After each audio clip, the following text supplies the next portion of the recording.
whatever, it's life. You probably make this drive relatively frequently, huh? Yeah, I come down to Green Bay a lot. Yeah. So either to dive or for meetings. A lot of this year, it's been a lot of like news stations, radio shows, podcasts. I've done a lot down here, but I've done some from home also. Yeah, you're kind of in that spot right now, like where it's like balloons faster than probably you would have expected. Yeah, and that was kind of the goal because this is my first year doing this full time. So as soon as I quit my job at the end of December last year, my full time job at Intercon, I was doing underground electric. As soon as I was done, I started contacting a lot of different agencies and saying, "Hey, this is what I do." And they're like, "Oh yeah, we've seen your videos. We've heard of you. When can we meet up?" So it was really cool. Like January this year, I got a bunch of stuff, radio, some news. January, March, or January, February, March. So I was really busy. Even a TV show, 2 episodes, and that'll air pretty soon here. So it ballooned. Yeah. So a year you've been doing it? Yep. So January 1st will be a year that I've been doing this full time. I know it's slow in the middle of the year with lure sales and stuff, but I was able to travel a lot and get a lot of footage. But now I'm like finally trying to catch up. Now that it's winter, it'll be editing time. I'm trying to catch up with about 30 videos, 30 different dives. So Yeah. So how long had you been doing it like part-time before you took the dive to just full-time be the diver? So I think it was 2017. I started just going and, I wasn't really diving yet. I was just wading through the water, picking up lures with like a golf club retriever and in cold water. Had some waders on. But then in the summer, I would dive down underwater, hold my breath, about 3-4 feet of water, grab lures. And then the next year I wanted to do it, kind of get in the water sooner underwater. So I bought a wetsuit.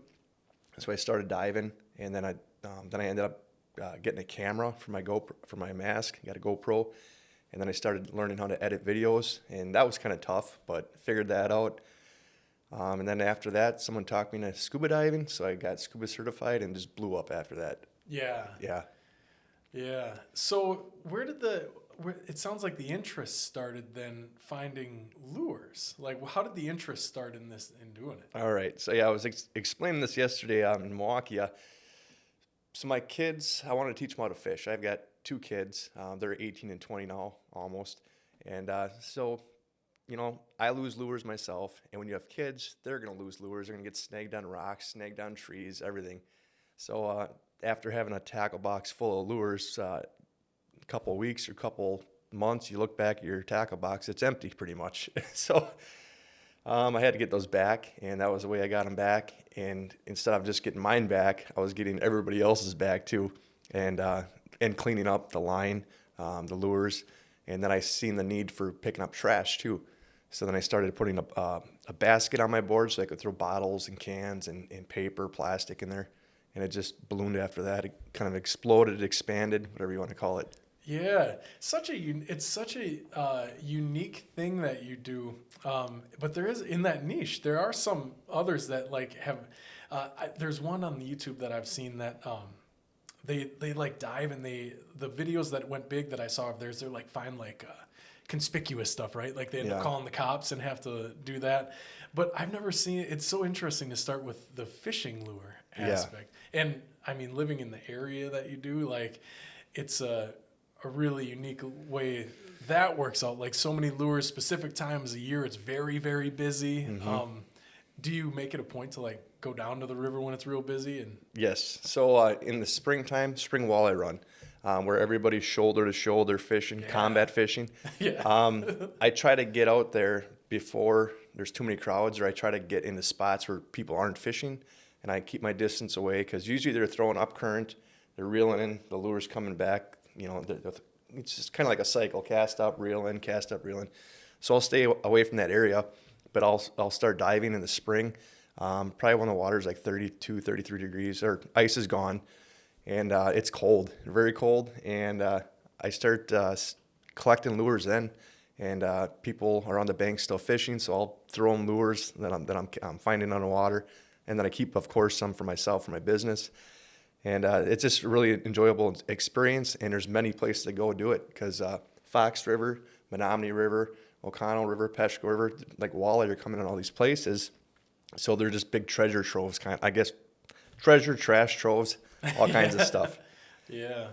I'm sure we'll talk later about it. Some of the, you had to find some weird stuff, but I want to know first, like before we get too far away, like you said you were doing some underground electric work before. How did your career in life lead to Ed the Diver? Like what was pre Ed the Diver? So I actually I graduated from Lena High School. That's where I kind of grew up. I also graduated from NWTC in Green Bay with an associate degree in law enforcement, in criminal justice law enforcement. And I started when I was 18, but finished when I was 27 because I got married, had kids, took a break, and then came back in full force, finished it off. But I never became a cop. I ended up working at a couple factories in Marinette, and then was at Marinette Marine. I ended up being the security supervisor there for a couple of years. And then I decided, hey, I've got my 2 kids. I was married at the time. She had 2 kids. And I said, I need to make more money. Got a lot of bills. So I decided to do underground electric with my brother. And it was awesome. I mean, you make more money than a cop would make doing that. So, and you don't need an education. So I did that for like 9 years. But then the last couple of years, I started diving and preparing for my own business. And it just blew up. So it was in your mind for a while, like when you started making videos, like how long was that till you started being like, hey, this could be a career? Like you probably started making a little bit of money doing it, but then how did that transition happen where you're like, man, I might be able to do this as a job? So I started making the videos on YouTube, and it wasn't really my dream to be a YouTube star. I just wanted to get videos out, let people see what's underwater, the effects of the line and the hooks that are left underwater on the environment. And my YouTube channel didn't really blow up at all, but I had a lot of people watching from all over the world, started getting comments, people thanking me for cleaning up the environment. Yeah. And then I started sharing stuff on Facebook and got a lot of good feedback there. But then I started a TikTok account, and that just blew up. And so I ended up doing live shows every week, doing a lot of giveaways to grow my audience and grow all my followers and get people to watch my live shows. And I think TikTok was the one that really blew up. And then I got Instagram, tried Twitter, but that's really tough. It's still hard to do that one. But it's just been cool to go through this cycle, and you learn about monetization, you learn about verification and all this stuff, and you go through all those attempts of trying to get verified different channels, and they keep denying you. Kind of stinky, but yeah. So you were doing that even before you decided to do it full time. You were starting to do. Yes. Okay. Yep. Yeah. So checking out a bunch of your content, man, that's one thing where we align a lot. So sustainability is a big passion of mine, and it seems like that. Outside of getting your lures back and saving some money, it seems like that kind of is what ballooned your interest in doing what you do. Like, did you just start getting down there and just seeing how much stuff fishing actually leaves behind, or? Yeah, I mean, you never know when you're fishing. You lose lures left and right. Some guys will go down and lose $300 worth of lures in a day or a couple hours, and then they'll go to the store, buy some more, and go back and lose them. But when you multiply that times, a couple hundred people fishing on the banks, there's a lot of stuff down there, and you never know until you get down there and see it in person. Whether they're stuck on rocks, trees, logging cribs, bicycles, whatever is down there, snagging them up. So it was a pretty big eye opener, and a lot of people mentioned that in my videos. They comment like, "Oh, I never realized there's so much stuff down there. Didn't realize this really affected the water life that much."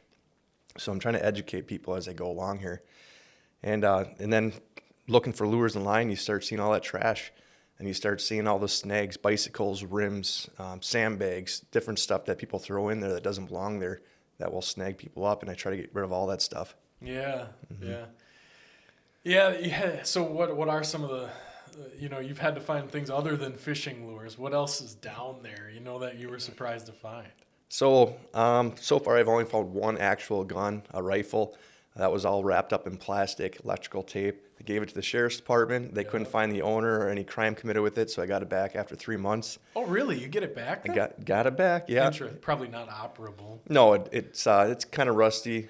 It could be refinished or worked on and made to work again, but I like the way it is. Yeah, it's kind of like a trophy, man. Yep, and I got a lot of trophies at home. So I found a couple BB gun, handguns, a toy revolver.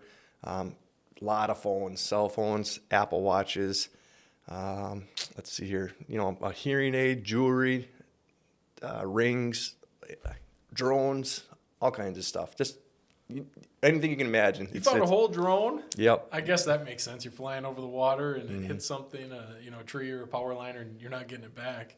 Yep. Yeah. And I've had in the springtime, I think it was 2 springs ago, someone was flying their drone trying to get shots of people fishing on the river, but they hit the power line and it went right down in the river in the current. And he asked me to go find it, and I said, "Hey, the water's pretty cold right now. The current is too strong. There's too many people fishing. It's like I won't be able to go in there right now, but I can in a couple months or a month." And but I went back there, looked many times, and the current must have just took it way far away or something. Mm-hmm.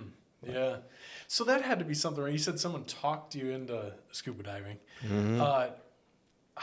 What's the learning curve like for that? And how'd you, because you talk about the current and that has to be different, like doing a river than a lake. Oh, yeah. Like, how did that play out? So when I was just free diving in a wetsuit, you can hold your breath and you're in less of a current, and you don't really have to worry about too much. I have a little extra weight on my waist to hold me down because your suit's buoyant. It'll make you float, and you need weight to get down. But I think when I started scuba diving, another scuba diver was out there, and he saw me just hold my breath, and I went and talked to him, and he said, "Hey, why don't you get scuba certified?" And my excuse was, "Well, I don't want all that stuff on my back. I don't want the stuff in my mouth and all that extra stuff. It looks scary." So he talked to me, "No, it's not. You should go to M&M Diving," and I already knew of the place in Menominee next to me. And he said, "Yeah, just go talk to him, set up a class, and he'll answer any of your questions." So I did that, and I got certified. I think it's 2019 in the fall, and just when the water's getting pretty cold, and I was already used to the cold water. But then after that, it just exploded. I was finding more stuff. I was safer. I was able to go deeper and not worry about getting hooked or something underwater and being stuck there trying to come up for air because I could breathe. So just the best, the safest option was doing that, getting certified. Yeah. So that's one thing I thought of while watching your videos is like, how often does your wetsuit get hooked on not only fishing hooks, but anything down there? Cause you navigate through some tight areas and how often does your wetsuit get hooked? So, my gloves, they're part of my gear. I go through a lot every year, probably like 3 or 4 pairs, but the hooks will tear my fingers apart, especially on my left hand for some reason. So I've got all these gloves with the left hand's bad, the right's still good. So I think it must be how I grab them. But they hook them there, and you're always ripping them out. And then once in a while, you'll look down, you'll see a hook on your leg or a lure stuck in your leg or your arm, but it happens. And you just take it out, and when you're underwater, navigating through all the rocks, all the line and different stuff, you'll feel it on your fins, the line stuck around there, and you have to get it off right away. Otherwise, it's going to wreck your fins. Sure. From rubbing back and forth, it'll wreck your gear and your hoses. Which I'm sure isn't the cheapest stuff on earth. No, I think the setup I wear when I dive is probably around $2,500 between my suit, my gloves, my camera, mask, my BC regulator, octopus, and everything else. Yeah. So it's definitely not cheap, and then the wear and tear. You got to always have new stuff. So I've got like 11 suits and a lot of gloves, probably about 10 air tanks, and a couple extra octopuses and regulators, just in case. So how often do you dive? How many dives would you say you did in the past year doing this full time? This year, probably like 50 or 60, and that's traveling all across the Midwest. Usually I do more, but this year I've been, like I said, I was working more on social media stuff and working on getting out in the public, traveling more. But a lot of times I'll just stick around. The first couple of years I was just sticking around about an hour and a half from my house, and so it's easier to travel, dive. But this year I did longer trips where you're traveling more, less diving. And then it's also with social media and with all this other stuff, it takes a lot of time out from your diving because you got to do all that stuff too. Isn't that interesting? You started doing it as a full-time job, and now you actually dive a little bit less than you were Yes. previously. Actually, our last guest, we talked about that a little bit, how like passion and career, when they align, sometimes it like changes things a little bit. Has it changed diving for you at all yet? Diving is the funnest thing of my job, but like you said, it's I'm doing less and less of it, and it's kind of, it makes me want to get out there again and more, but and I need to find help. So I need to Right. find somebody to edit for me, and need to find somebody to scrub lures and scrub bottles and all these frisbee golf discs. So I'm not sitting there for hours, then trying to find owners of stuff. That takes a lot of time, research, investigation. But once I find those people, I'll be able to get out there more and just do what I love to do, dive. Yeah. So that's a pretty regular thing, huh? Like you find these random things and you try to find who they belong to. Mm-hmm. How does that even, if it's not like a cell phone or something, how does it work? Even if it is a cell phone, how do you Well, find it? So you just find a random cell phone. It doesn't work. I'll bring it home. I'll dry it out. Now I'm starting to take them apart, learning how to take them apart, so then you can actually dry them out better. Then after that, you try to power them up after you think it's safe. Then you try to get any information off a picture, or you try to get the medical ID off when you go to close your phone down. There's like a medical ID you can look at, and it'll give you their name, age, emergency contact, and stuff like that. Really? And that's kind of the same with Apple Watches also. You can do that. But I mean, sometimes they don't work. So the battery's expanded a little bit, or something's off with it, or something got fried, so you can't get it to work. So it just goes in the trophy shelf, just as a decoration. But I get a lot of people that, since I find a lot of Apple Watches, a lot of people will see a black Apple Watch I found and say, hey, that's mine. I lost it at this place. Yeah. And then you get 3 or 4 other people, hey, it's my black Apple Watch. And you can't really figure it out unless you get it working, unless you get the information on it. And I think the last one I did, I couldn't get it working, and I had 4 people trying to claim it. So Yeah. whatever. Yeah. It's weird that there's so many Apple Watches. I wonder how and why that ends up being a lost in the water item. Phones you can see, they're kind of potent, but how does the watch come off your hand? So Apple Watches, they're waterproof up to a certain amount of certain depth, but what they are not is like slap proof, or like when you jump in the water and your hand hits the water, the band just opens up and falls off. Oh, okay. So whether you're coming down a slide and hitting the water, whether you're jumping off a rock, or on a zip line and you fall in the water, it's most likely going to come off, and we find a lot of them. Gotcha, from swimmers. Yep, Okay. swimmers, yeah. That makes sense. Maybe you'll find my phone someday, man. My phone got stolen a while back when I was at a park, and I found my phone case on the side of the road. Oh. But once they figure out you can't do something with that, it probably just gets hucked out the window, Yeah. Yeah, so I don't know much about phone tracking. And I mean, if you find your phone, like on another phone or something, you could probably do that. But I think most of the time I do recoveries for people. They call me and say, hey, I dropped my phone, off the boat in this area, and usually they'll pin it. I dropped it off a dock or right over here. I can go find it pretty easy, pretty quickly, even in mud. I've had a lot of jobs where you're digging through mud, you can't see nothing. It just stirs it all up, and you're just underwater, just probing around like that until you find it. Yeah, and that's a whole nother part of your business, right? Like just specific calls or from singular people saying, hey, can you dive for ABC item I lost? So on call. So people will call me and say, hey, I'm at the marina. What do you charge to come look for my phone or my keys or whatever? And I'll tell them, okay, this is what I cost.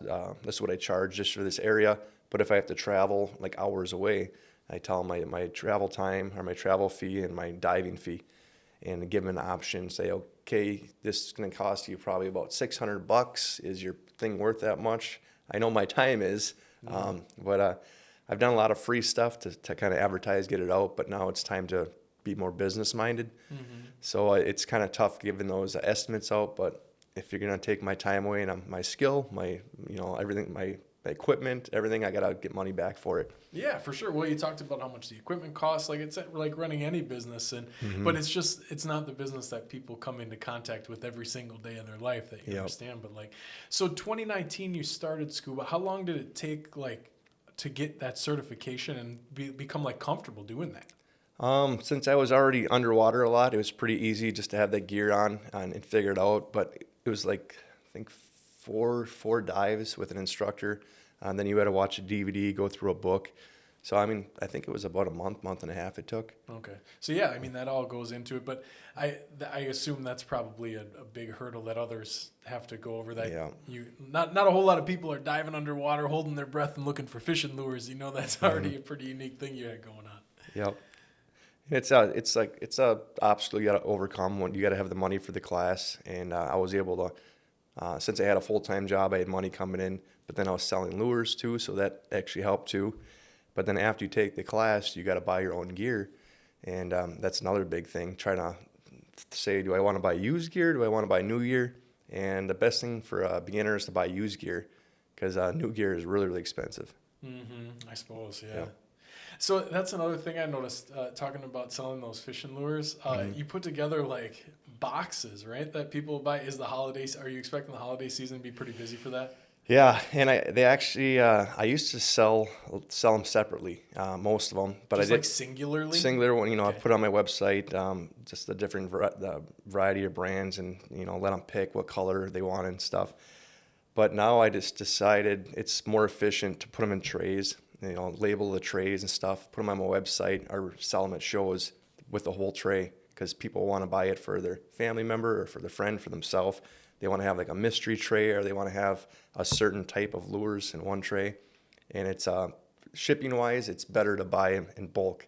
Other than you buy one lure, shipping's $4.50. So that $3 you were saving from that one lure, you just paid over it in shipping. Yeah. But yeah, it's been working a lot better. Last Christmas was crazy. I had my whole table just filled up with orders, and I expect the same this year. And I'll probably run out of lures maybe this year before the spring walleye run. So I really got to get back in the water. Really? You'll sell out of all of them that you find? Well, last year was pretty. I was cutting the line close. By the time I got to the river to sell during the walleye run, had a decent amount, but every year it's been getting less and less. Right. Especially with my online sales, social media and stuff, in different events I do locally where I'm out selling at craft shows. So I hope to have some left, but usually I'll have like a couple thousand, and I think it'll be down to a couple hundred by the time walleye run comes around. Yeah. Something the everyday fisherman just doesn't think about, right? Like how much money's worth of lures is just under you in the water.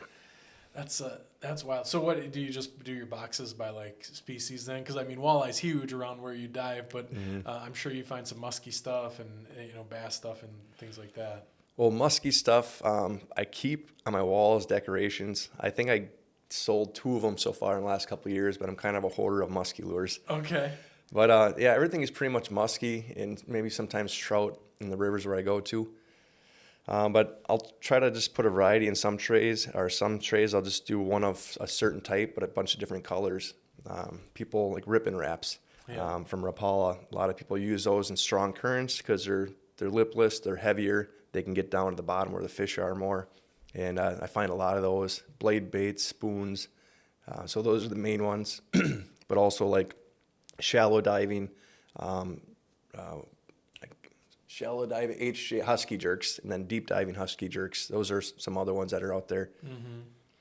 Have you had any of those companies like reach out to you and like you would think that's a prime opportunity, right? For like pairing up. Have any of them reached out to you or anything? So good question. I actually contacted Rapala a couple years ago. I sent them an email and said, "Hey, my name's Ed the Diver. I make videos cleaning up the rivers, and the majority of the stuff I'm cleaning up are your lures. Yeah. And I'm saving fish, mud puppies, and crayfish from the lures and the line. But they never. I said, do you want to work together, kind of to advertise or help out in some way? And they never got a hold of me. But I had Northland Jigs from Minnesota. They contacted me, and they love what I'm doing. And then I visited them. Was it this last year in Bemidji, where they're located? But we don't have any kind of working agreement going on, whatever. But they follow my channels. They watch my videos, and I did a little video with them when I was over there. But I don't have anything going on right now. Yeah. So it's probably like this weird double-edged sword for them, right? Because the whole world, business world, is about PR, and Yep. they start thinking about the negative PR that could come from that. But like, Yeah. smart businesses get in front of it, and address the issue before it topples the Yeah. business. Has it changed your outlook on fishing at all? You started it, thinking about the lures you were losing personally. Has it changed your outlook on fishing? Really hasn't changed my outlook. It has changed my habits. So I don't fish anymore. Really, I've got thousands and thousands of lures, fishing rods and reels that I find that I can't return to the owners. Got a bunch of those. If I have time to fish, I have time to clean up the waterways. And that's kind of my mindset now. Sure. When you're down there looking at the fish, bass follow you around. You feed them crayfish by hand. You kind of grow a relationship with them. Yeah. Or you kind of have you feel bad for just going to fish and ripping their lips up or ripping their throats up with a hook. It's like I really don't have an ambition to do that anymore. When you're underwater, they're peaceful. They're just chilling out, and I just don't want to go out for fun and just catch them and throw them back anymore. Yeah, I assumed it had to. Spending that much time down there with them,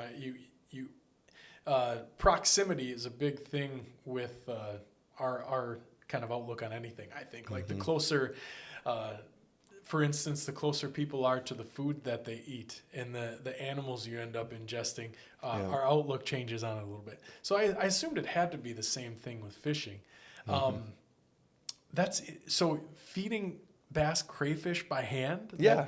They'll just eat it right out of your hand. So whenever I'm underwater or other divers, you're looking for lures, you're moving rocks, and then all of a sudden you'll have a audience of bass, big bass, little bass. Because when you move a rock, there's crayfish, there's minnows, stuff that hides underneath there.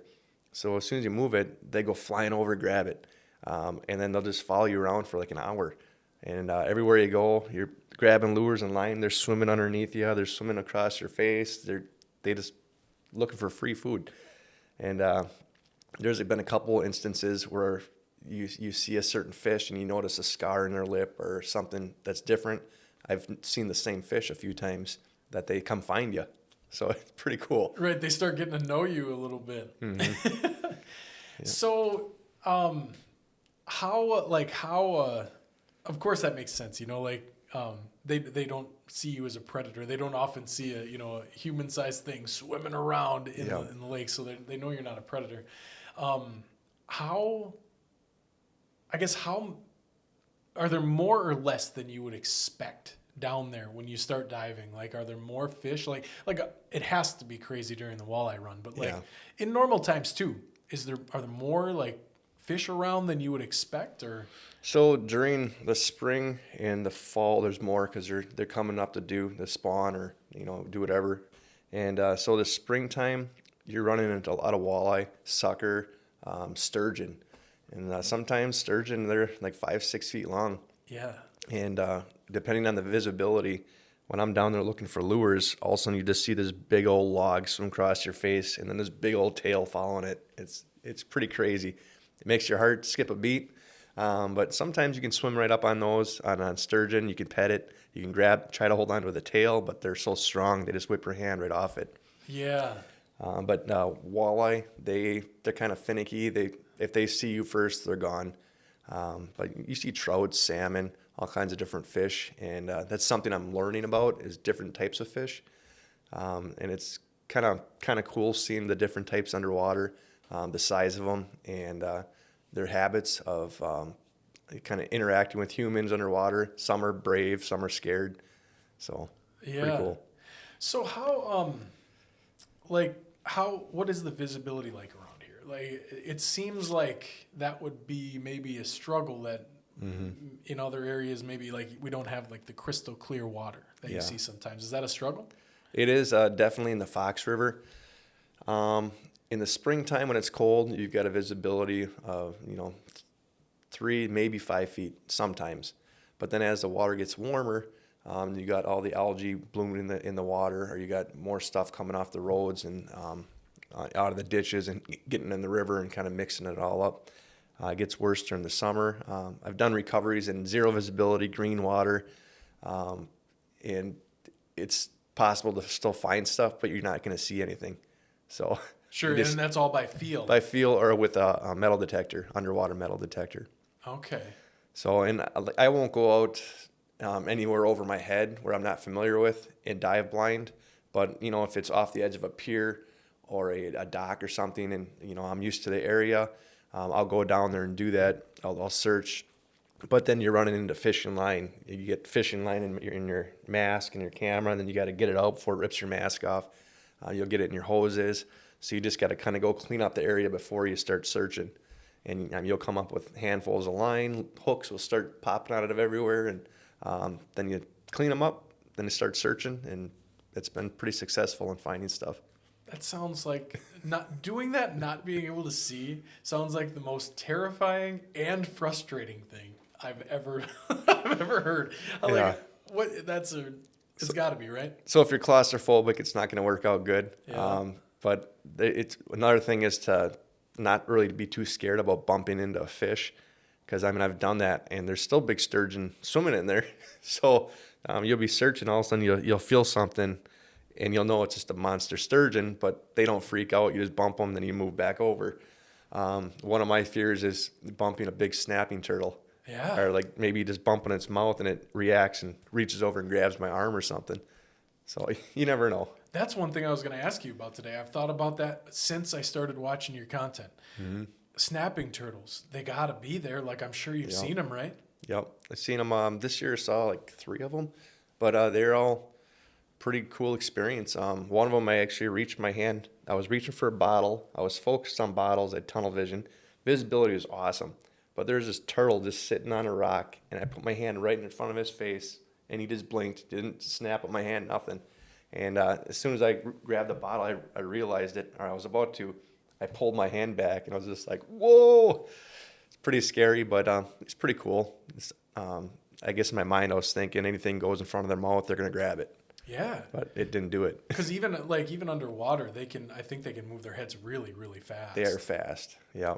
And you can't even react to how fast they are. It's crazy.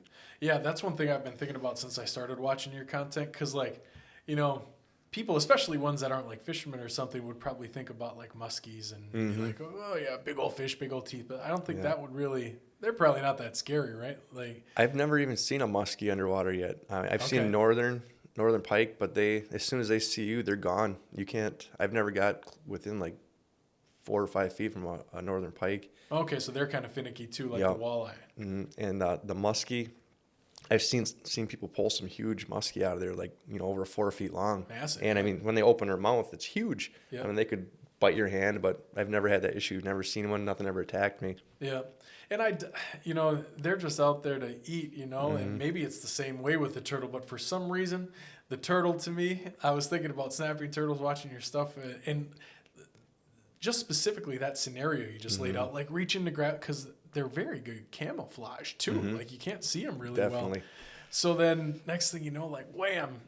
So I assumed you had to be thinking about that. Yeah, I do, especially in low visibility. You know, under a bridge, I do a lot of bridge cleanups too. So a lot of times I'll stay in the light where the light's coming down, but then you got the edge, the shadow from the bridge. Yeah.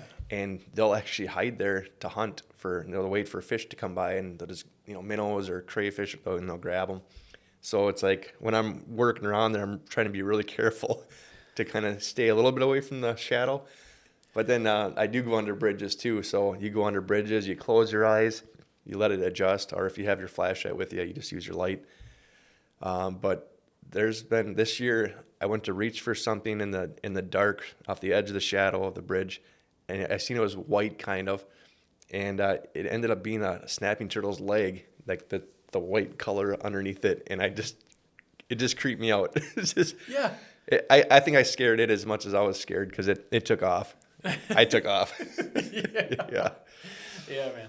Oh, talking about that, you were talking about price earlier. Oh my goodness, that price just keeps on creeping up. Yeah. When you think about that, there's not a whole lot of people, I think, that would feel a whole lot of comfort in that scenario. But yeah, the visibility thing, man. The visibility thing really, like, that terrifies me to think about, just being So you said around your head height. That's where you'll go with no visibility. Yeah, if I have no visibility, I'll just stay shallower, just so I can stand up if I have an issue or something, or if I have a bunch of line and I need to stand up and pull it all up and get it all off my gear, just so I can be in control. So I'm not like trying to tread water and then the line's getting stuck on my feet, and then my feet are stuck together. So I try to stay out of dangerous situations like that. Yeah, that's probably one of the bigger dangers, right? Like somehow being confined or stuck to an area that you can't get off of. Yep. And there's different kinds of fishing line. You got mono and braided, and I think there's other ones too. But mono line, it's easier to snap. Yeah. With braided line, you start to get that wrapped around your fins or your attachments on the side of your fins, and it starts wrapping your feet up. The more you struggle, then you can't really control your feet too much. But if you do have any issues, you can just put more air in your BC, float up to the top. Or I always have a knife on me. I have a pliers, a scissors. Got stuff to help cut it all off and stuff. Yeah. So never been really confined to the bottom or confined where I was freaking out or anything. Yeah. You just stay calm, you take care of the problem, and then you keep working. Yeah. What are some of the more precarious situations you found yourself in since starting to do this? I just explained this the other night. I was in the Fox River, and it was still springtime, and there was a bunch of current coming through, and then there was kind of a calmer area, and I was staying in the calmer area. Water was really cold. My hands were freezing already. My feet were freezing, but I was trying to stay on the edge of the current, and my board, it must have been moving around on the edge of the current back and forth. So then my line coming down that I was holding on to got wrapped around both of my legs. And so then the current started to pull me. I couldn't really move my feet because it was all wrapped up from my line coming down. And I ended up just, it kind of caught me off guard because I'm like, man, this isn't good. This isn't normal. I'm not used to this. So it pulled me down a little bit. There's nothing to hit or anything. There's rocks here and there. So I just ended up sinking down, grabbing some rocks, and then just calmly unwrapping my feet. But then when I came back up, I realized that the current had pushed me down a little further away. So I just got out of the current and then went back to doing what I was doing. But it was one of those situations where it's like, okay, what if something happened? What if the current pushed you uncontrollably? You couldn't move your feet, and you run into a rusty rebar, you run into something sharp and metal, you're impaled. So that's kind of the situations you think about, and you don't want to get caught up in it. Yeah. How does the current affect it? Being in the river, like, can you still in most places be where you want to be, or are there places you can't even get to because the current is too strong? So the springtime, there's more dam gates open, so there's more water flow. But later in the year, when the gates are closed, you can get up really close to dams. And usually the dams that I go to, they'll sound the alarm or something 3 minutes before they're going to open a gate. So if I hear that or if I know it's going to be opening, I'll stay away from that. But I stay in Menominee River. I'll stay off to the side more where I know it's not going to get, be a dangerous situation. And I don't want to be a bad example either. Yeah. And I want to go home every day. So yeah. There's some situations I won't put myself in, but you kind of get to know the cycle throughout the year of when the current's going to be stronger, when the visibility is going to be worse, and different factors like that. So you can get up right close to dams sometimes? Yep. Really? So below it, like I'll never dive above a dam. Right, not above, no, yeah. No. But below the dam, you can get there with your scuba gear. Yep. So in Menominee, the Menominee River, they have most of the year they have the 9 or 11 dam gates, and they'll just keep the one on the further end open throughout the year. Sometimes it's closed completely, but then there you got all this extra space where the water will go out, but it'll fishbowl, it'll kind of come back like this, but it's not very strong, so you can go down there and search for lures and line and not worry about getting sucked in over there. Yeah, because that's got to be a huge collection area, mm-hmm. right? Right under where the water falls down. Yep. And that's where everybody's fishing because that's the furthest place the fish can go to. Yep, and they all get piled up right there. Yeah. Yep. One of my favorite fishing spots back when I used to live in a different place, I would catch crayfish and then fish against the dam where the water came off, and I would slay them. There's a lot of fish there too. They love crayfish, and I used to do that too. You go catch a couple crayfish, hook them on. I don't think you can even do that. But Yeah, I know. I don't think so. I was a kid. I didn't know. Yeah, and no, I don't know what state it was in. Oh. You could probably do it somewhere. Yeah. Yeah. But yeah, I didn't. So that's interesting that you can get that close to the dam. I assumed that was kind of like a dangerous area, but that's to the layperson, I guess. I have no idea. Yeah, I haven't been in trouble yet, and I don't want. If somebody does come out and say, like an authority figure says, "Hey, we don't want you diving here," I'll have to just do what they say and move on. But that's definitely one of the places that needs to be cleaned up the most. Yeah. Is up there, and I find so much lead from the years of people throwing those big snag hooks out with the lead on them. The hooks have rusted off, but you just get hundreds and hundreds of pounds of lead sitting up there. Yeah. So get rid of that. Absolutely. And then you just sort of like recycle that probably, right? I've got a bunch in my basement, and I have projects that I want to do. I've got forms. I got pots to melt it, to do stuff, but I just don't have the time. Yeah. I started painting lures. I'd make time for that in the wintertime to do custom painting, but now I outsource that to save me time. Yeah. So yeah, there's a lot of stuff going on. Yeah. Well, that's probably been maybe to get off the diving topic a little bit, but that's probably been one of the more interesting things to navigate in your first year transitioning to doing this just full time is like where to put your energy and what to do, because you don't have identified like the cash cows yet. Probably you're making bits of money from different places. Yep. How you working through that? So that is a good point. I've been trying affiliate marketing for the last year and a half, and I just decided like, hey, I look at the statistics, how many clicks I'm getting, how much people are buying off of my links that I have. I'm like, it's not really paying off of me taking effort to keep the links updated and do all this stuff. So I'm just gonna keep it, but I'm gonna not touch it. I'll just have the links. I'm not gonna keep them up to date. I need to focus on stuff that's actually making money right now.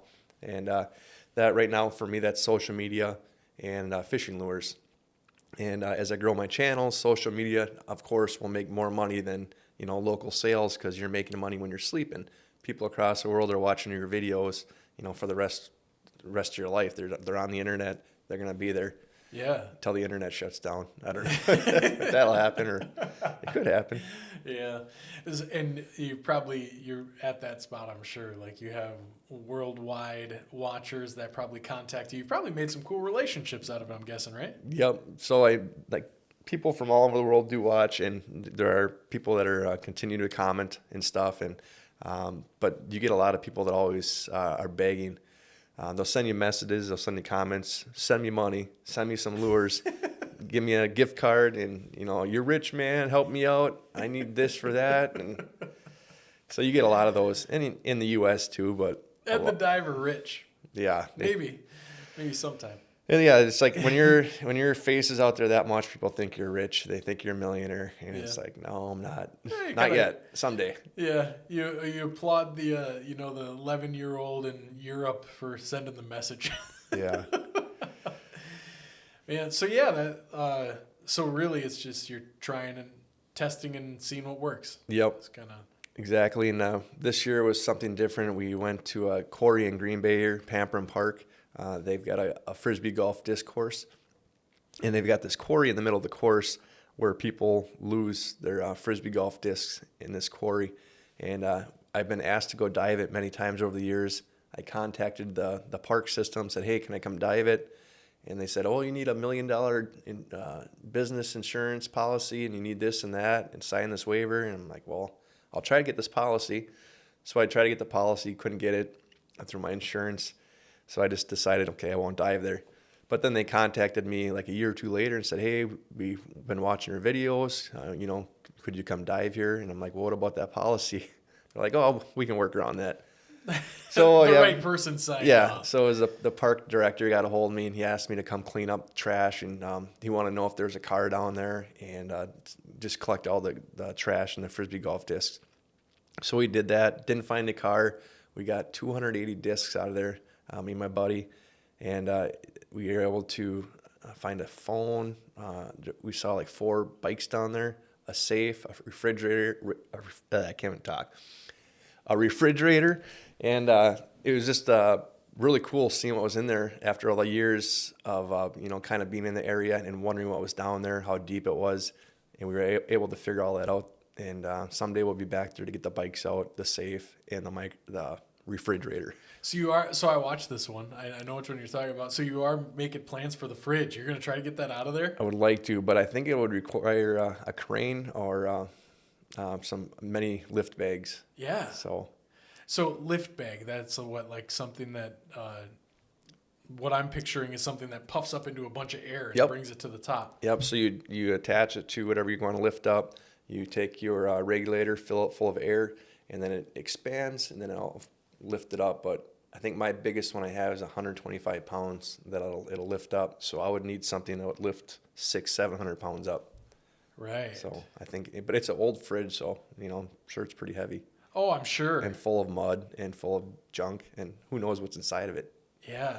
So it might be a crime. Maybe there's someone inside, something inside. But man, so what'd you do with all the discs? I put them all on my website. Oh, okay. For the first day that I had them, we washed them. Second day, I contacted 100. I texted 100 different numbers there's names and numbers on a lot of them. Because I know a lot of people do that. Yeah. I spent like 10 to 12 hours the next day doing that. And I actually was sick when I was doing that. From diving, I dove at the quarry. And then after that, I did a phone recovery in that green water. And I ended up, I was throwing up. I was in the bathroom multiple times. And then also trying to contact these people. It was a really rough day. But was able to get about 25 back to the owners, and we had about 15, 20 that people said, oh, hey, we watch your videos. We like that you're cleaning up the environment. You can just go ahead and keep the disc, my disc, keep it, sell it, give it away, whatever you want. Okay. So then after I gave everybody 2 weeks to respond to my text or Facebook message, however I got a hold of them. And then I ended up putting them on my website and started selling them like that. Gotcha. Okay. So is that something that happens? There's times everywhere where you can't swim and things like that. The water's not always healthy to be in. Mm-mm. But if you get a recovery, sometimes you do it. Is that what you got sick from? And is that something you have to keep in your mind? It was getting sick. It happens a lot. Even just when I'm just doing cleanups, if I swallow a little bit of river water. Yeah. In the springtime, you got walleye particles coming from eggs or walleye semen coming through the water, and you come up for air, you come up to do work, all of a sudden you get a little water in your mouth and you start gagging. Yep. Just swallowing that little bit of water will make you sick for 3 days, and I'm used to it, so it's part of the job. I like to tell people that I got worms in my stomach. That's why I can eat all the ice cream I eat and whatever else. After a long day of diving, that's the indulgence, ice cream? Yeah, well, once in a while. As I get older, I'm like, is this really good for me? Am I going to sleep tonight? Am I going to have a heart attack in my sleep if I eat all this sugar? So that's the kind of stuff that crossed my mind. But the ice cream videos have kind of helped grow my audience and make people laugh more. So, yeah. Man, so thinking about that weight thing, how heavy a thing can you bring up? Just because it's not like lifting something out here. How heavy a thing can you bring up from the water? So I brought, if I have something heavy, I've done 2 anchors before, two 25, 30-pound anchors. So I'll have them in front of me. I'll pump a bunch of air in my BC, which will inflate it, put more air in it to make me float. And then I'll grab the 2 anchors and I'll kick my feet, get them up here and come up to the kayak and toss them in. So 50, 60 pounds, that works. Okay. But I've had boat motors where I couldn't do that. I've had to drag the boat motor underwater for 60, 80 feet back to shore, over rocks, it goes up, down, and that's tough. You're breathing hard, you're sweating, but it's nice to get it out because it's not a snag anymore. Sure. And, so yeah. A boat motor, is that like a personal recovery, or do you just find boat motors? I've done one person recovery for a boat motor, it was a lighter kicker, but then I found another one. There's gas tanks on some of the older ones too, so there's fuel still in them, and you want to get them out of there so you don't have fuel floating down the river. Yeah. But you just randomly find stuff, so you never know. You could be looking for lures or trying to do recovery else, and you see something weird over there, something weird over here. Yeah. And you just get it out of there. That's funny. So where did some of those trips take you? Like you said, you're starting to expand your range a little bit. Where are you starting to dive and why? So I made it down to Illinois last year and this year, but this last time I was in Illinois, I wasn't able to dive because the water quality is horrible. So I just ended up doing cleanups, shore cleanups, bank cleanups, and that needs to be done too because birds, wildlife are on the shores, getting all tangled up in fishing line. The trash, any trash on shore is going to blow in the water most likely. So I did that in Illinois.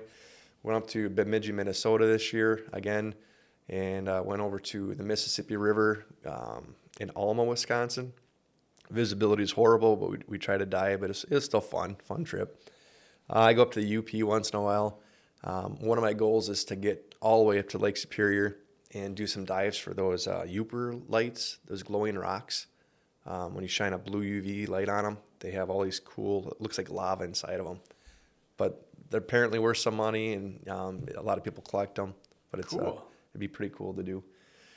But I mean, yeah, just across the whole Midwest, and we've been traveling, kind of expanding more, but also trying to hit the hundreds of spots I already have marked on my map that people have asked me to go dive, either by dams, by old bridges, by places where there used to be a dump.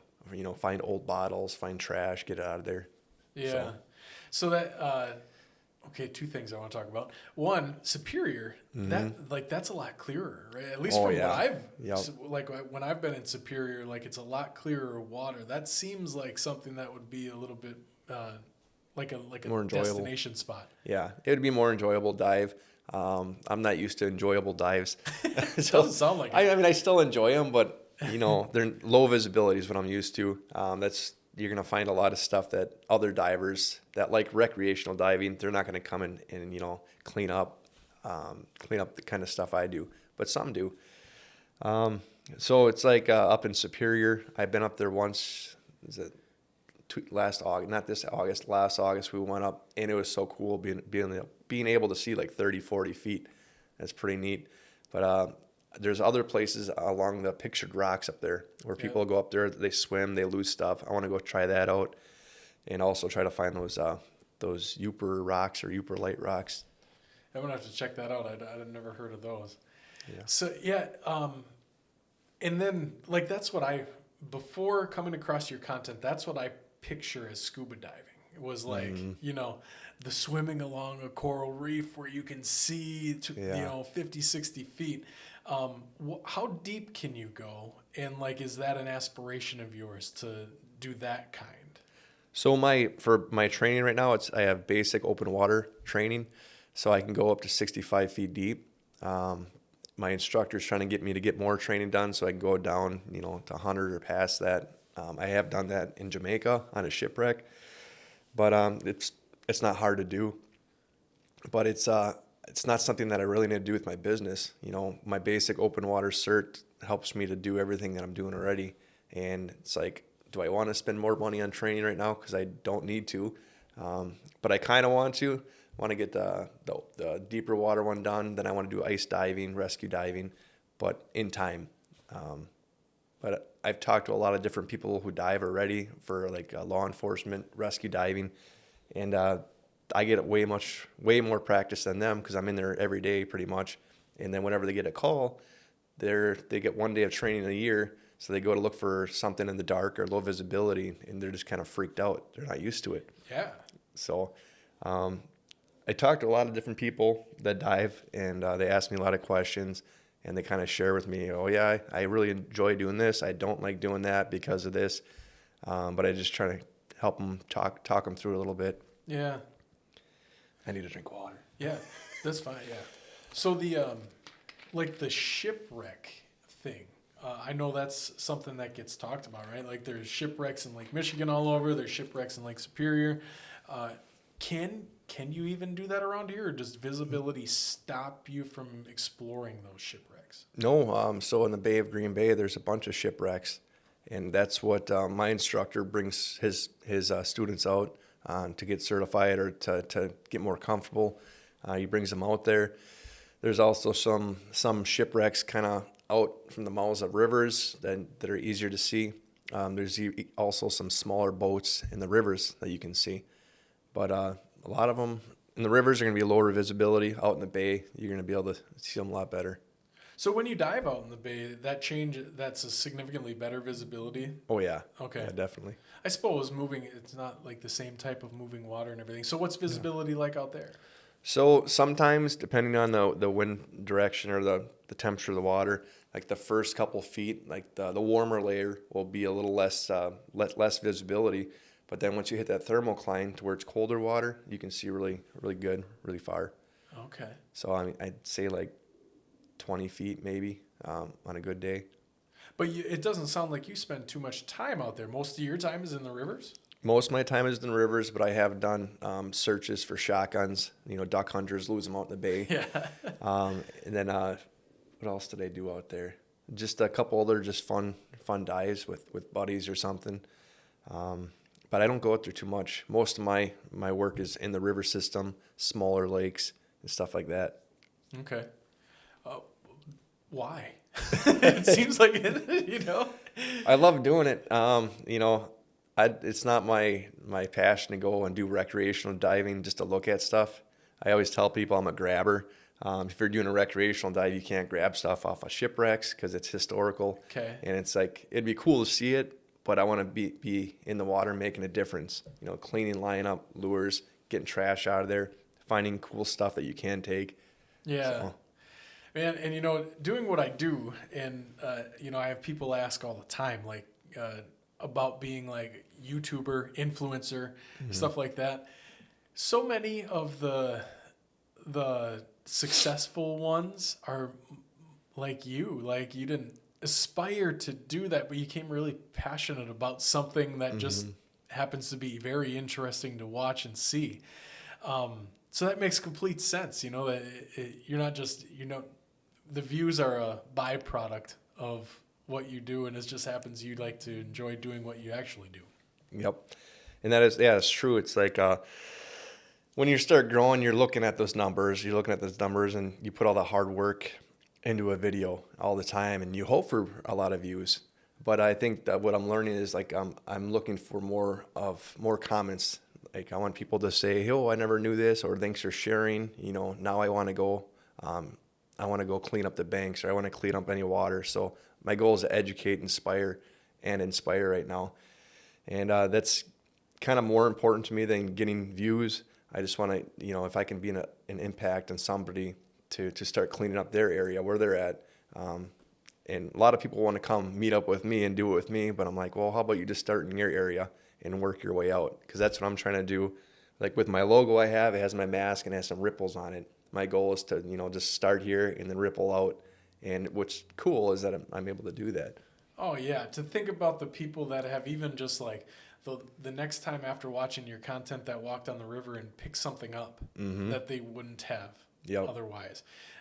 That's awesome to think about. And I get people send me pictures. They'll send me a picture. Oh, I just cleaned this bag of trash off the bank while I was fishing. I'm like, oh, awesome job. Thank you. Yeah. So they kind of want to share that they're doing something too. And I really appreciate that they're doing that. And then whenever I'm out there, I get kids. I do beach cleanups too. So in the summertime, I'll go to the beach. I'll start walking with a bag. I'll start throwing trash in there. Pretty soon I have other people like grabbing trash, throwing it in there too. And that's one of the ways I try to inspire people too, just to do, local cleanups on the beach. Yeah, absolutely. Yeah. So I know recently you were telling me that you're kind of branching out a little bit, and now you're going to kind of move into like some speaking endeavors and things like that. What type of content are you going to do with that? Like what did you do the other day, or what are your plans? Like you have, I'm sure, all of these stories that we can't get to today, but how are you going to turn that into that, I guess? So I've been speaking for a couple of years now, but this last one I did was more of a higher paid one. I'm starting to charge for speaking more. But it was, I want to do it, one, to educate more people on a wider scale. I could just make a video, put it out, and 10,000 people could watch it. And I could educate 10,000, or I could go make it a private event when it was 20 to 100 or 300 people and just do it there. I I don't really want to record it myself because then I got to edit it after, but other people record it and they make videos out of it too. Yeah. But I want to keep doing that. I've got some more stuff coming up soon, and I've got kind of a marketer guy that I'm going to be working with soon. We have a phone call today. We got a TV show opportunity coming up soon. Trying to get a whole season, so then it'll be less work on me and more work on their production side. So there's a lot of stuff coming up that I really can't say too much about, but I'm just kind of crossing my fingers, hoping it all falls into place. And I'm just gonna keep doing what I do until it does happen. Yeah. So, like some of the speaking arrangements, it's focused on the importance of cleanup. Cleanup or business strategies. That was the one I just did recently. It was business strategies for my own private business, social media. Oh yeah. So I was able to go over a bunch of slides and my own personal story with them, and they all liked hearing it. Had a lot of questions after. And they're all a bunch of millionaire businesses wanting to hear from someone small like me. So, well, I mean, small is a relative term, right? And I think there's so much value. That's the value of the conversation we were talking about earlier. But like, for a year, you've been kind of throwing darts and seeing what sticks and seeing what works. Exactly. And every year that passes, you're going to have like that knowledge is going to be exponential where you can then share. I mean, obviously social media changes by the day, but like the strategy around that doesn't always, like there's certain things like you always have to keep in mind about like who's watching your stuff and, where they are and how you can reach them and things like that. But, yeah, that's of course people want to hear that, man. Like there's all kinds of people that fell into something by passion like you did, and then they want to build it or realize they can build it into something. But so many people, which is a bummer, so many people are like, I don't know how, can't do it. And that's the thing. It's like you gotta push yourself to learn more stuff. For me, learning how to edit, learning how to market. Promote other businesses, other people, collaborate with other people, interview people. There's so much stuff that I'm learning, computer stuff, and then just trying to sell what you're doing to help you do it full time. And sometimes you really don't have to try too hard to sell it. It's just automatically for what I do, environmental cleanup, entrepreneur, recycling, lures, frisbee golf disc, bottles, anchors. All the stuff that's already in the river and it's going to recycle next year. You go back and repeat. You clean up, resell, clean up, resell. And it's been a cool business. And it gets to a lot of people, young and old, that love fishing, love outdoors, love cleanup, all kinds of stuff. Is there going to be an Ed the Diver storefront? Is that in the future? Well, I have edthediver.com. So I already sell stuff on there. And I even recently put some of my daughter's candles on there. She's got her own business too. But a lot of stuff on there. And I actually I have a lot of old gear. And since I have a big following, I started like putting some of my old gear up for sale. Yep. Just as like a memorabilia. Like someone have hang one of my old suits up on their wall and say, "Yeah, it's from Ed the Diver way back when we started." So yeah. So do you remember, I know it's kind of circling back to where we started, but do you remember was there a concrete day or time that you remember that you made the decision to say like, I'm going to leave my job and I'm going to do this? Like, is there anything specific like that? That is a really good question, and I've got to answer. So I've worked a lot of jobs. I got really comfortable in my last one, making a lot of money, awesome insurance, awesome benefits. But as I'm aging, my hands and my feet, I've got Raynaud's syndrome. So they get cold really fast. I just had shoulder surgery, but working in the ditches all the time, it's a lot of hard work. You're working in the elements. Cold weather, I don't do good with anymore.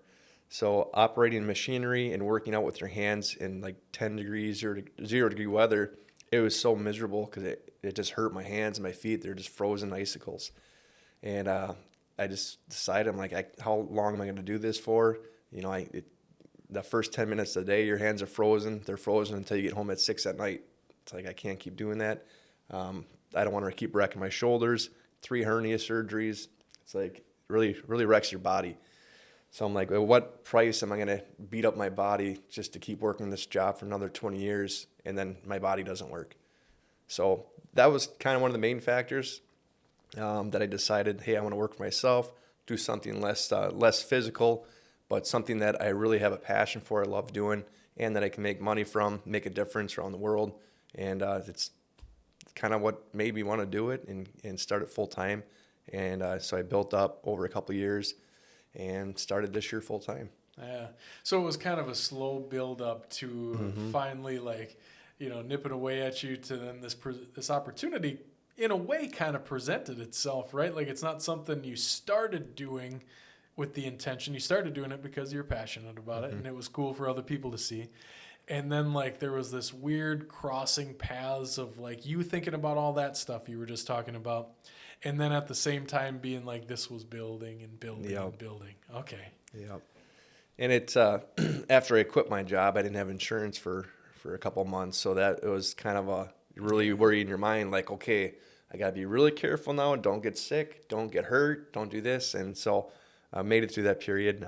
You have insurance now, but it's just one of those things like as a parent, as an adult, you're like, I need insurance. My kid needs insurance. Yep. So you worry about that. And then with having your own business, you got to worry about, keeping track of everything, your income, your expenses, your taxes, all that stuff. And then when the government comes and says, okay, how much do you make? How much do you spend? And then you try to tell them, okay, I made this much, but it looks like a lot, but I have a lot of bills and I'm putting it in my business. And so it's all kind of frustrating, but yeah, man, that's a microcosm. You just laid out, the laundry list of things that stop people from taking the leap to do what you did. You hear about all that stuff, right? You hear about the insurance. You hear about like, oh, I'm not a numbers person. I can't, manage and balance my ledger. Like I can't. But you can. Like you can do it. And a year later, I'm guessing. Are you happy? Yeah. I'm definitely happy. And like I said, I got a lot of stuff coming into fruition or coming up next here. And it's just kind of a waiting game. You're getting more people talking about contracts and lawyers and like you get all this stuff that you got to start thinking about. And it's like, okay, I need to start looking. I'm a diver, man. Yeah. And that's like my business is called Bieber's Underwater Recovery. For my official business, it'll be an LLC starting in 2024. So then I can start hiring and having employees and stuff and, kind of just protect my assets and my home and all that stuff. But there's so much other stuff that's, coming in the mix. Like, okay, I want to public speak more. I want to do more commercials for companies. So that's why I want to get in hooked up with an agency, someone that can market me, advertise for me, get me more clients, and then they get like a commission out of it. So, but it'll also save me time from searching for all that stuff because they do it. Mm-hmm. Well, and that growth's starting to be on display, right? You said you were doing a dive with Charlie Barron's the other day. Yeah, we did one in October, got that, and then he wants to come back up to my area and do it, and I want to get a couple of guys up there, but yeah. So I guess a little bit earlier you mentioned that you had a bunch of spots on the map. Those are probably just interested people sending you these locations, right? I can show you really quick here, but I get everywhere I go, people say, oh, can you come here? And if you come here, can you let me know? Because one, they want me to come see what's in their waterways, and two, they want to meet me. So those are the spots so far. Oh, wow, yeah. And there's a lot of spots I haven't marked, but there's got to be 50 or 60 just right there. Yeah, there's so many just in this area here, within an hour of Green Bay. Yeah.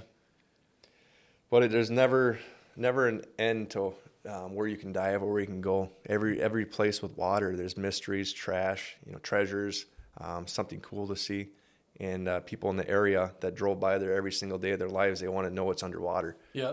So they get to see it.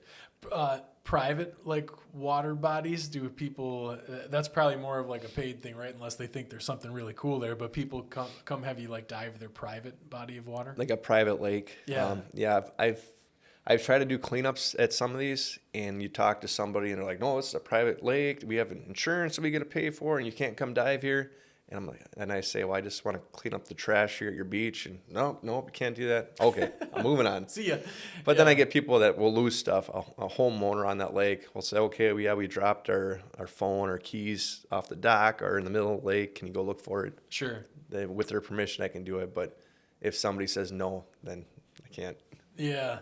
Well, and even like if it's a lake, there are very few actual like private lakes that people, people that live on them think they're private sometimes, but very few of those. But even like ponds and stuff, if someone has, but I'm assuming that's probably more of like a lost thing in there. I've done a couple things in ponds. Somebody hired me to come look for a grate from their dock. It got really windy and it blew one of the aluminum grates off. And it was really tough because they dye their pond blue to keep the algae out. So when you have blue water and you're going on deeper, it's just completely black. And then I had a flashlight, and it's really bright, but for some reason it wasn't really working too well down there. But ended up finding the grate. But while doing that, you got all these half-dead black weeds hitting you in the face, and you're diving. It just feels so gross, and it's just like, you come up, it's yucky. Man, I do not envy it. I'm gonna leave the diving to you. Man, but so interesting though, and it's just it's awesome to hear your story about taking the leap. Because so many people don't, and that's a lot of reason why I like sharing stories. Why I thought about the podcast and sharing people's stories is that there's so many people that are on the cusp of that, that have something that's working, but there's all these things that keep us not taking the leap. And it's awesome that you did, man. Yeah, it's a lot of fear involved. And you say, what if I fail? What if this happens? What if? A lot of what ifs. What if you succeed? Or what if you make a difference? What if people love what you're doing? And it's just kind of how it is. And I'm going to mess up. I'm going to get discouraged by negativity, negative comments. But the positive comments definitely overwhelm it. When you get somebody post something false or negative, you get all your followers to sit there and kind of tear them apart and like, why would you say that? You're wrong. And so it's pretty cool. Yeah, and that's one thing that's probably a good kind of last topic to hit here today that I wanted to talk about. As your presence online grows and your following grows, of course, like the keyboard warrior side on the other side, and just trolls grow too. Yep. And as much as that most of the time it's somebody that there's no true meaning behind what they're saying. They're just quite literally being a troll and just trying to send negative thoughts and stuff out into the world. What's that been like dealing with for you as a person who got into this with a passion, not to be a social media star, but to have it come along with it? What's that like dealing with? At first, it's kind of tough when you're trying to show people, like you try to show them proof, video footage, and you have all these videos of all this proof, yet they come into one video just to come make a stupid comment and then leave. Or they make a comment, block you, and then leave. Yeah. So it's really frustrating, but for a little while, I really would stew on it. I would try to message them back or say something nice to them. I'm like, hey, could you watch some more of my videos before you make this kind of statement or judgment? But then they block it, and you can't say anything to them. And then other people would be able to message them. They'd say stuff to them. But I just stopped responding to people like that. And I was deleting them at first, but now I just leave them. Let other people take care of it. And it was kind of like it would bother me for hours. I would, just kind of laugh at it. Then I would be driving and start thinking about it. I'd go to the bathroom. I'd think about it. It's like, it's dumb. But now I'm kind of learning how to overcome it. It happens to everybody. You say it's dumb. It happens to everybody. Yeah. And then people, I was going to say people that spam. People will send me messages. I posted a picture one day, and within a couple of days, I had 3,000 spam messages on my messenger. And so I did a lot of business on there, so all my business opportunities were lost in the 3,000 messages because I couldn't go through every single one and delete them because they kept coming as I was deleting them, kept coming. And I do a lot of stuff on my phone, my iPad, and it's just like I don't know how to manage it. And they're still coming. But it seems like some of my business leads are kind of separated. So people get a hold of me and say, hey, can you come find my phone? Or if I just go in the search and say lost, like type in keywords, and I can find those messages in there. Yeah. Okay. Yeah. It's such a strange thing. Social media platforms are like the best, worst thing that could have happened to humanity, right? Like there's so much positivity that comes out of it.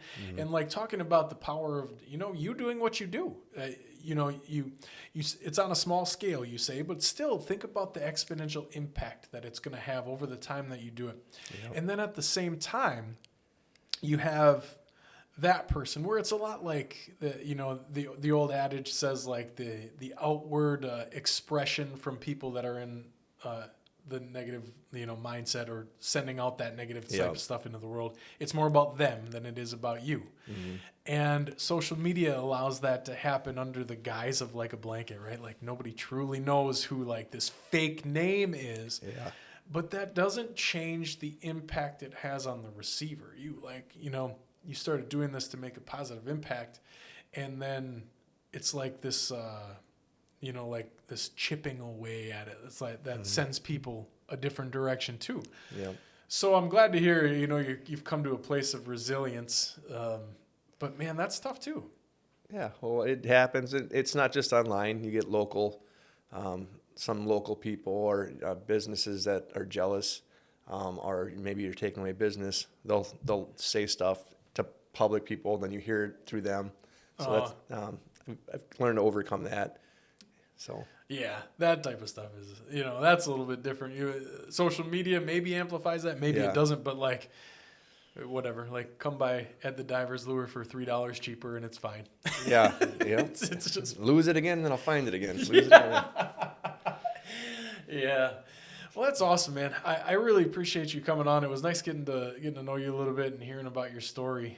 I wish you continued success, man. I was kind of surprised to see when you parked in the driveway, like people know at the diver your car or your truck is like set up, so they can keep an eye out for your decals. Yep, and that's one of the things that helps with my business, advertising for smaller businesses, bigger businesses. And that's one of the things that I started doing too. Promoting small businesses through my channels, advertising my truck, and just something I never thought about until I was like, okay, I need to make more money working for myself. Lure sales are slow. So then you start brainstorming. It's pretty cool. That's those stories, man. That's what matters to all those business owners you just talked to the other day. Because everybody that starts that business, there's no great, well, there is probably, but there's no like certain or specific prescribed way to like take a step-by-step growth in that. It's like everyone's going to be unique and you got to decide what works for you and what doesn't. Yep, exactly. Yeah. Well, thanks, Ed. It was nice having you on, man. Thanks for having me. Absolutely.